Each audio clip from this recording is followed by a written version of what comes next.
can't sit here calmly when I watch these preachers. Ooh, Lord God.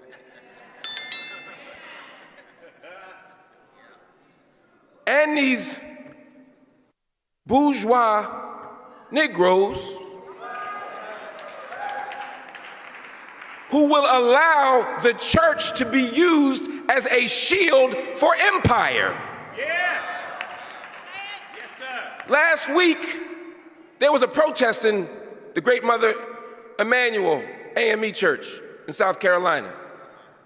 A beautiful church, a historic church, a church birthed out of struggle, birthed out of the struggle of the African Methodist Episcopal tradition, which is built on saying black folk have a right to preach to the word of God, and not just to other black folk.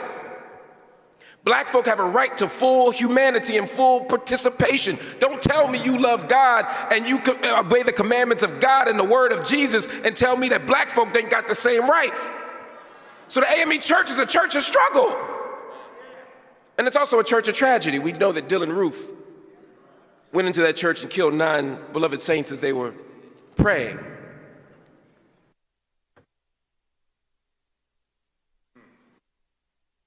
So I was a bit struck last week when I saw that they opened the pulpit up to Genocide Joe. Y'all can get mad, I don't care. And people, as he began to give his campaign speech, some protesters stood up and said, "Stop the blood in Palestine." Yeah. Yeah. They said, if you're outraged by the blood of Selma and you're outraged by the blood that was spilled in this very church, then how about calling for a ceasefire in Palestine, since you giving them the weapons, you giving them the support, you giving them the money?